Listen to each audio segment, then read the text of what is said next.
maintenant, c'est l'invité explosif. Et notre invité explosif, c'est Philippe Davila, qui vient pour nous parler des nouveaux compagnons. Mais avant, on va parler un petit peu de toi. Je vous en prie. Alors, Flattez-moi. Alors, tu commences ce métier très tôt, puisque dès l'âge de 12 ans, tu obtiens ton premier contrat. Ouais, trop tôt. Ah bon, trop tôt. Tu regrettes? Non, absolument pas. Enfin, là, c'est le premier contrat, mais en fait, je suis monté sur scène bien avant mes 12 ans. Mais voilà, on a commencé à me payer pour faire le clown à 12 ans. Ouais. Alors, et comment ça se passe entre ton adolescence? C'est entre la scène et les études, c'est ça? Ouais, enfin, surtout sur scène. Ouais, c'est ça, ouais, j'étais en tournée tout le temps et j'allais à l'école quand j'avais envie d'aller à l'école. Voilà. Et c'était quoi ce premier contrat? C'est beau ça. Alors, mon premier contrat, attends que je déconne pas, mon Dieu, je sais plus si c'était. Alors, où j'étais à Albardier, où j'étais. Ah non oh mon Dieu j'étais coryphée dans une. Alors, il y a. Je sais pas si vous connaissez le théâtre dialectal. Alors, le théâtre il est dialectal, c'est comme son nom l'indique, et du théâtre dans un dialecte. Donc, du théâtre en breton, du théâtre en... Je suis belge, c'était du théâtre en wallon, et c'était une adaptation d'Antigone de Sophocle. De Sophocle, hein, pas d'Anouilh déjà. En wallon, et j'étais coryphée. Et on faisait la tournée des écoles, et on se prenait des tomates et des avions en papier sur la tronche, quoi. Enfin, je veux dire, tu vois, il y a un moment... Voilà, bienvenue dans le métier. À 18 ans, tu déménages au Québec. Qu'est-ce que tu vas faire au Québec à 18 Non, en fait, ans? je fais la navette avec parce que après j'ai eu histoire d'être un peu tranquille, j'ai changé d'école et mon professeur de théâtre était le directeur de l'école, comme ça j'étais peinard. Tu vois, si tu me cherchais, j'étais pas en maths, j'étais planqué au fin fond du théâtre. Et je suis parti rejoindre un groupe de recherche sur le mouvement qui était, on était 6 comédiens belges, 6 comédiens québécois, et on a fait la navette entre Bruxelles et Montréal pendant 3 ans. 3 ans. Et après, tu rentres en Belgique. Car tu l'as dit, tu es belge. Et tu rentres au Conservatoire national de Bruxelles. Exactement. Et après, alors, pendant ce temps-là, tu vas tourner des nombreux téléfilms ou c'est... En fait, tout se mélange un peu. Je bossais beaucoup avant le conservatoire. Je suis allé rentrer au conservatoire pour compléter ma formation. Après 1 an et demi, ils me faisaient tous chier, je me suis barré. Parce que c'était justement compliqué, parce que je travaillais beaucoup en même temps et que les professeurs n'aiment pas ça du tout. Parce qu'ils ne peuvent pas... l'espèce de cachet comme ça qui te met sur la tronche, tu travailles déjà, ils aiment pas. Et donc ouais, tout ça c'est un peu mélangé. Donc téléfilm plutôt pour la Belgique ou non, la France. La France. Je tournais mais à l'époque nous étions beaucoup moins chers. Donc les Français venaient tourner chez nous et puis nous ça nous faisait bosser. C'était très cool. Tu vas faire un peu de radio aussi. Oui, en fait j'ai travaillé pour Radio Contact, qui est une grosse radio en Belgique, et je dois avoir fait tous les postes possibles et imaginables. Je faisais de l'accompagnement d'artistes, de l'accompagnement de gagnants. Leur mascotte est un dauphin. J'arrive, excusez-moi. On va chercher un dauphin gonflable. Non, mais essaye déjà. Dauphin gonflable. Donc j'ai fait souvent le monsieur dans le dauphin gonflable. Et ça te gonflait? Non, c'était drôle. C'était drôle. J'avais 18-20 ans. C'était les petits boulots, c'était top. Et le grand public te découvre en 1999 dans le spectacle musical de Gérard Preskurvik, Roméo et Juliette. C'est pas facile à dire. Oui, non, quand tu le vois d'un coup, là ça arrive. Tu joues Mercutio. Ouais. Alors, comment tu as été contacté pour Roméo et Juliette? Alors, j'ai fait une audition.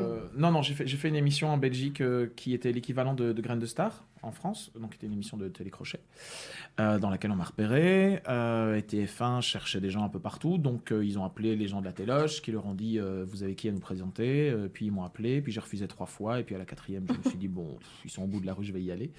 Et j'ai bien fait. Et ouais, parce et que voilà. Il y aura le tube Les Rois du Monde. Exactement. Plus d'1 400 000 singles vendus. Non, beaucoup plus en fait. Ah c'est bon les chiffres officiels, mais beaucoup plus. Alors combien? Dis-nous. Je crois qu'on est Vous avez les chiffres, monsieur Davila? Non, on doit être à 1,7 million, 1,8 million en France, et plus tout ce qui s'est vendu à l'étranger en fait. Oui. C'est toujours le 13e single le plus vendu en France. Alors comment t'as vécu toute l'histoire du temps des singles qui se sont vendus en France. Oui, les CD de titres. Je vous le dis, moi je l'avais, les gars. Tu fais partie des plus de 1 million. Exactement. Alors comment t'as vécu ma mère en a acheté un gros stock. Ah oui, c'est peut-être ça le... C'est ça, ma mère fait les 800 000, on a vendu 1 million en fait. Comment t'as vécu ce succès? En même temps, c'est un truc complètement dingue, forcément. Enfin, je veux dire, c'est assez compliqué même d'imaginer 20 ans après ce que ça a été, parce que le métier a tellement changé, ce que ça veut dire d'avoir du succès aujourd'hui a tellement changé, ne serait-ce que le principe à l'époque. Aujourd'hui, un disque de diamant, c'est un disque d'or de l'époque. Enfin, tu vois, je veux dire, les 10 premiers du top 50, l'année où on a été premier, tout le monde vendait 1 million d'albums. Donc, c'est une espèce de truc qui, aujourd'hui, quand tu fais ça, tu fais s'il vous plaît, achetez un album, s'il vous plaît, j'ai acheté un album. Donc, le monde a tellement changé que c'est presque inconcevable. Et ouais, c'était un truc fou. Et en même temps, ça a duré 3 ans. C'est une espèce de parenthèse de 3 ans où ouais, t'es à la téloge tous les jours. Et puis moi, j'ai continué mon métier comme je le faisais avant. Donc, c'est une espèce de parenthèse, en fait. Où même moi, je m'assieds parfois, je me dis, ah, c'est moi qui a fait ça. Et on peut te voir aussi, on t'a vu dans Miss Carpenter, c'était avec Marianne James, c'est ça? Ouais, C'était musical aussi? Oui, on peut dire ça. Et tu écris aussi, tu composes pour les autres? Peu, mais oui. Alors avec qui tu travailles? J'ai vu que tu travaillais avec Anaïs Petit, tu travailles toujours avec Anaïs Ouais, Petit. j'ai mis en scène son dernier spectacle. Anaïs, c'est une imitatrice, enfin, tu peux Ouais, peut-être la présenter. c'est une humoriste imitatrice. Et puis voilà, donc j'ai mis en scène son dernier spectacle qui est en tournée depuis 6 mois maintenant, ouais, à peu près, 6 mois, 1 an. Et c'est un exercice que tu apprécies de mettre en scène? Que j'ai toujours fait. J'ai commencé à peu près en même temps que jouer, j'ai commencé à mettre en scène. Donc je crois que ma première mise en scène, c'était les Bonnes de Genet, et j'avais 14 ans. Donc je dois dire déjà. Puis je suis allé faire une psychanalyse. Et puis et ouais, j'ai toujours fait les deux. Enfin, bien plus que les deux. Mais ouais. Léa. On a reçu d'ailleurs David Koenig. J'allais y venir. Ah, pardon. Ouais. Non, mais On a vas-y. reçu David Koenig. Koenig. Il n'aime pas quand on met un N où il faut pas. Koenig, donc, où tu as mis en scène son spectacle Ouais. La vie parisienne ou presque. Exactement, le dernier spectacle de sa compagnie qu'on Ouais. a joué au Théâtre d'Onou début de l'année. Voilà. Et justement, David, tu le retrouves dans Les Nouveaux Compagnons. Aussi. Oui. Mais on en parle tout On à ne se l'heure. On en parle tout à l'heure. On va justement découvrir un titre des Nouveaux Compagnons. On se retrouve après Qu'est-ce qu'on attend pour être heureux, toujours avec Philippe Davila. Qu'est-ce qu'on attend pour être heureux? Et maintenant, c'est l'invité explosif. Et oui, deuxième partie avec notre invité Philippe Davila. Tu es dans Pantoufles Explosives pour nous parler des Nouveaux Compagnons. Il y a un album qui sort, c'est le 20 avril, qui s'appelle Qu'est-ce qu'on attend pour être heureux? On a entendu le single qui va peut-être se vendre à 1 million. Mais alors, comment te dire qu'on espère? Ce serait juste, mais ouais. Et il y a- S'il vous plaît. Et il y a un spectacle aussi. Vous serez sur la scène du Théâtre de l'Œuvre à Paris le 19 avril et 24 mai, c'est à 19h. Exactement, pour de showcases exceptionnels, comme on dit. Toi, ça la pète. Ouais, c'est c'est showcase un exceptionnel. showcase. Enfin, on est sur scène, on chante, quoi. Alors, les nouveaux compagnons, c'est quoi? Alors, C'est qui pour la jeune génération qui écoute cette radio, c'est une reformation d'un groupe qui a existé pendant très très longtemps, qui s'appelait les Compagnons de la chanson. Pour ceux qui se souviennent d'une petite chanteuse en black qui s'appelait Edith Piaf, c'est elle qui les a découverts. Ces messieurs étaient donc 9 messieurs qui chantaient. C'est pas du chant a cappella parce que c'était plus instrumenté que ce que nous on fait. Nous, on est il y a très très peu d'instruments sur ce que nous on fait. Et ils ont eu 45 ans de carrière, ils ont vendu des millions d'albums, ils ont chanté dans le monde entier, ils ont fait le Carnegie Hall, je sais pas combien de fois. Enfin, tu vois, c'est ce genre de truc, c'est une carrière de fou furieux. Et donc on a décidé, enfin un producteur nous a demandé de reformer un groupe qui serait le passage de relais, puisque eux ont arrêté de chanter dans les années 80. Et donc, Arnaud Léonard, qui est celui qui a été chargé de réunir ces 9 fous, a réuni autour de lui 9 tarés, que soyons clairs, franchement. Et alors, comment il les a choisis, ces 9 tarés? Alors, on vient tous de la comédie musicale. On est tous comédiens-chanteurs, puisque l'idée des Compagnons de la chanson est ce qui est vraiment... On ne reprend pas le répertoire des Compagnons de la chanson, on reprend l'idée du groupe, qui était 9 gars qui chantent en harmonie et qui chantent des chansons légères, des grands monuments de la chanson française. Et toutes ces chansons, c'est que des chansons de bonne humeur. Vraiment, si tu regardes la playlist du premier album, il n'y a pas une chanson où tu n'as pas envie de sourire à la 3e note. Et tout ça est entremêlé, il y a des sketchs au milieu, on fait les cons sur scène, c'est vraiment une espèce de concert one-man show à 9, enfin, je ne sais pas comment il faut appeler ça. Alors, il y aura des sketchs entre les chansons ou les chansons seront mises en sketch? Alors les chansons sont pas vraiment mises en scène, c'est pas là que ça se passe, parce que même si elles racontent chacune une histoire, c'est plutôt que, comme disent nos metteuses en scène, puisqu'on nous sommes mis en scène par les coquettes, si vous voyez ce que font, c'est pour vous dire à quel point il y a un niveau de taré dans le projet. Elles ont une jolie définition, elles nous disent que ces chansons sont entrecoupées de moments de vie. Et c'est vraiment ça en fait, c'est qu'au lieu d'un concert un peu traditionnel où bonjour, j'ai fini ma chanson, maintenant je vais chanter ça. On fait les cons quoi, entre eux, on parle avec les gens, les quatrièmes n'existent pas. Et voilà, C'est de l'impro ou il y a... Non, c'est très très très C'est écrit. très écrit. Mais ça donne l'impression que c'est de l'impro. Parce que vous êtes comédien. Ah, ah, ah, ah.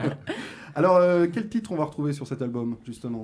Alors, je Il y a les ai pas combien de titres, tous en déjà tête parce que je suis nul. Il y en a, je crois qu'il y en a 13. Parce qu'en fait, on en a plus que ce qui est sur l'album. Il a fallu faire une sélection. Je crois qu'on en a sélectionné 13, si je suis pas fou. Ça va de... Alors, le premier single qui est sorti, c'est Les Playboys. C'est la première fois que cette chanson est reprise, donc on est super content. Des chansons originales, des compagnons de la chanson, on a Les Trois Cloches, forcément, qui était la chanson emblématique qu'ils ont chantée avec Edith Piaf, que Tina Arena a reprise quelques années plus tard. Le Marchand de Bonheur, qui est le single, le morceau qu'ils ont le plus vendu, et qui, si je ne m'abuse, est la chanson française la plus vendue dans le monde. Ah oui. C'est un truc complètement fou. On a Qu'est-ce qu'on attend pour être heureux, que vous avez entendu. On a les Dalton, forcément. On a qu'est-ce que j'ai dit, Marchand de Bonheur. Si tu vas à Rio. Et puis pour les autres, allez voir, découvrir. Allez découvrir. Il y a un Facebook, il y a plein de trucs. On Il y est a un partout sur Facebook, les réseaux. Ça sort le 20 avril. Ouais, voilà. Et comment s'est fait le choix? Est-ce que vous avez votre mot à dire sur le choix des chansons? Est-ce que vous aviez envie de chanter des chansons? Il y avait une ligne directrice très forte et très claire sur ce qu'on voulait faire. Surtout que c'est le premier album. On espère qu'il y en aura beaucoup d'autres. Donc c'était forcément l'album du passage de relais. Donc il fallait qu'il y ait des chansons qui avaient été reprises par les compagnons de la chanson. Et puis nous, on voulait amener des chansons qu'eux n'avaient jamais chantées. Mais aussi dans cet esprit de quels sont les titres qu'eux n'ont pas chantés, mais qui restent de la chanson française, qui met de bonne humeur. Et c'est des titres qui, même s'ils sont légers, ont une qualité musicale assez dingue. Et on voulait retrouver ça aussi. C'est-à-dire qu'il faut que... C'est pas parce que les morceaux sont légers et qu'on raconte des choses très très fun que derrière ça, il y a un travail de malade. Les arrangements vocaux qu'a fait Arnaud Léonard sont juste mais complètement dingues. Et on voulait garder cette qualité-là. Donc voilà, on a choisi à peu près tous ensemble. Ouais. Alors le 19 avril et 24 mai, il y aura 2 showcases. Ouais. On retrouve les mêmes chansons que sur l'album ou il y aura des nouveautés? Alors c'est les mêmes chansons que sur l'album, plus une surprise qui est pas dessus. 2 sur 3. 2, 3. Je vais dire 2. C'est ton dernier mot, Philippe? Ouais. Oui, Jean-Pierre. Alors, est-ce que le spectacle va varier entre le 19 et le 24? Non. Est-ce qu'on va retrouver les mêmes... Entre ces deux-là, ça bouge pas. Mais le spectacle est en devenir, puisque c'est un showcase. Pour l'instant, le spectacle fait 1h10. Le but, c'est de se poser, de présenter le bébé, de faire venir des producteurs. Enfin, des producteurs, on ne sait plus quoi en faire tellement on en a des producteurs. Non, c'est parce qu'ils sont beaucoup, en fait, ils sont 4, ce qui est assez rare sur ce genre de projet. Mais de faire venir des tourneurs, des programmateurs qui vont programmer une tournée pour la saison prochaine. Et donc là, forcément, une fois qu'on sera sur les routes, le spectacle va grandir. On va rajouter des titres et des choses comme ça. Ouais, il y a une page Facebook, tu l'as dit. Il y a une page Facebook, il y a un Twitter, il y a un Instagram. On est moderne. Ça sort le 20 avril, Ouais. Les Nouveaux Compagnons. L'album s'appelle Qu'est-ce qu'on attend pour être heureux? Vous le voyez Quelle si excellente vous nous question. suivez sur le Facebook Live. Alors, on peut les citer très vite, les 9? Alors, c'est bien que je les ai tous les 9 en pardon. photo, ça m'évite de faire des conneries. Voilà, Donc, il y a laisse en régie la photo. Voilà, donc il y a Julien Nicolet, Alexandre Jérôme Boulard, Hervé Lewandowski, Tony Bastian, Arnaud Léonard, qui est le papa du projet, Guillaume Beaujolais, David Koenig, que vous avez reçu, Oui. et Julien Dassin. Voilà. Ouais. Ça sort le 20 avril. Et pour les voir au Théâtre de l'Œuvre, c'est le 19 avril à 19h et le 24 mai à 19h. Et bien, Viendez les gens, viendez. viendez. Ça va être fun. Réservation sur Billets Réduc, Partout. sur la FNAC, sur Théâtre de l'Œuvre, même on peut réserver, j'ai vu. Ouais. Je suis allé voir. C'est tout partout. C'est partout. Eh bien, on se retrouve après le nouveau titre des Nouveaux Compagnons, Les Playboys, Exactement. le single, et on se retrouve avec Philippe Davila. C'est chaud, c'est hot, c'est chaud, hot, c'est chaud, c'est hot, c'est chaud, hot, c'est chaud, c'est hot, c'est chaud, hot, c'est chaud, c'est hot, c'est chaud. Il y a les playboys de profession, habillés par Cardin et chaussés par Carville. Et maintenant, c'est l'interview explosive.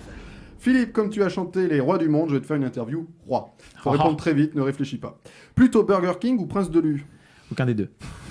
Plutôt Louis XIV ou Louis de Funès? Louis de Funès, Plutôt King Kong ou le Roi Lion? King Kong, Plutôt Stéphane Bern ou les Reines du Shopping? Stéphane Bern, Plutôt Stephen King ou Stephen Hawking? Stephen King. Plutôt le King ou le Roi de la Pop? Les deux. Plutôt la Reine d'Angleterre ou le Prince d'Égypte? La reine d'Angleterre. Plutôt les Rois Mages ou les Rois du Monde? Les rois mages. Philippe Davila a été notre invité, Les Nouveaux Compagnons. L'album Qu'est-ce qu'on attend pour être heureux? Oui, quelqu'un voulait parler. Non. J'ai entendu. J'ai dit merci. Ah, très bien. Mais de rien, de rien. Les nouveaux compagnons, qu'est-ce qu'on attend pour être heureux? Ça sort le 20 avril. Et sur scène, c'est à Paris au Théâtre de l'Oeuvre les 19 avril et 24 mai à 19h. Oui, Flavien. J'avais une question. Est-ce que, pour les auditeurs qui voient la pochette, est-ce que sur scène, vous êtes en lévitation aussi pendant le concert? Bah, faut venir. Voilà. Et voilà, Ça peut être un argument. c'est du très bon teasing, ça, Philippe.